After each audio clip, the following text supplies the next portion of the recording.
All right, so what does the graph of the derivative function look like? So if this is f of x, then this is f dash of x. Now they haven't told us what the function is, so sometimes they won't tell you what the function is. They'll just ask you to get the derivative function.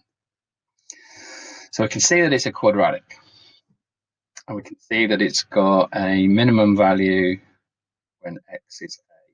So that means at that point there, we know that the gradient is 0.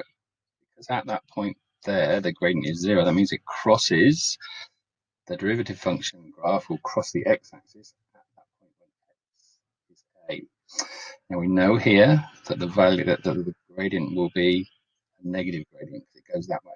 Positive goes that way, negative goes that way. So we know that it's negative. And here, after here, we know now the gradient is positive, so it's positive. So if we're going from a quadratic, differentiate a quadratic, we end up with a linear, don't we? So we know it's going to be a line graph. So because the only information we've been given is this, we kind of like don't really know where that intersect is. It's kind of like looks like it's there, but there it's a negative value. So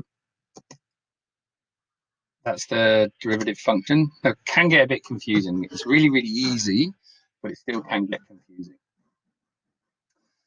So in this point here,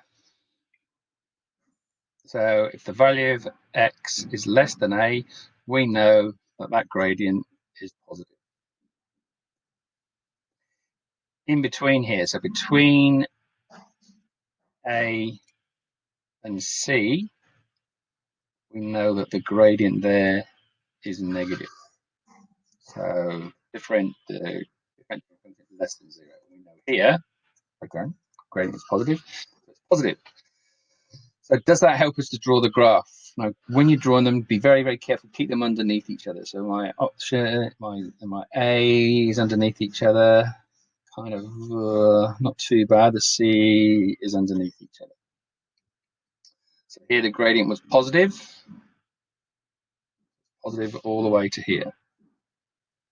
Here we know it's negative, so it's negative through to here. That bit there relates to that bit.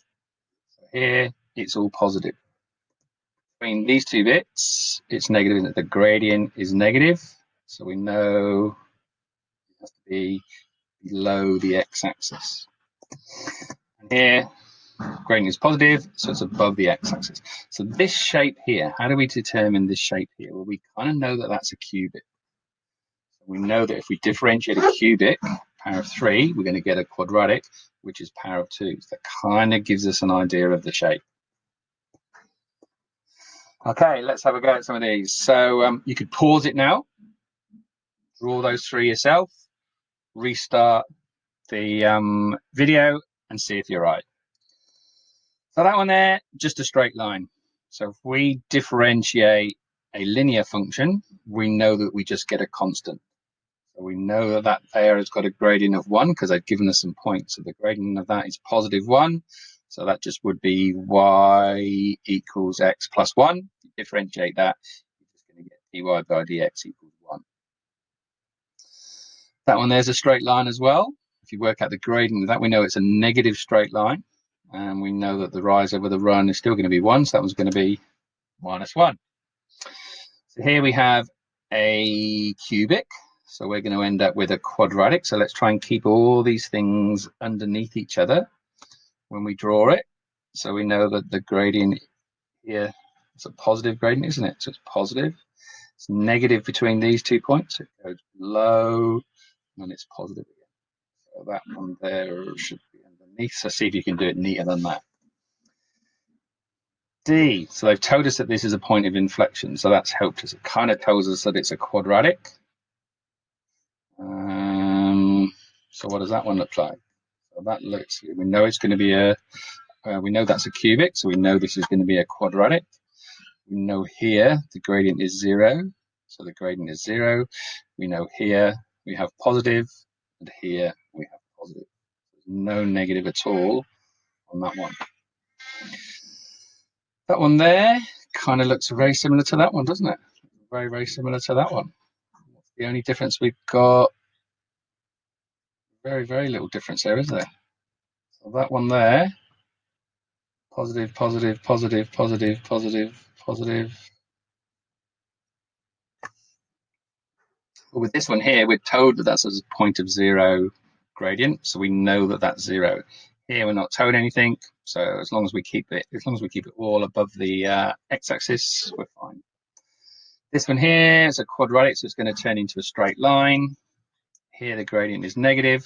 Here the gradient is positive. 0 at 0.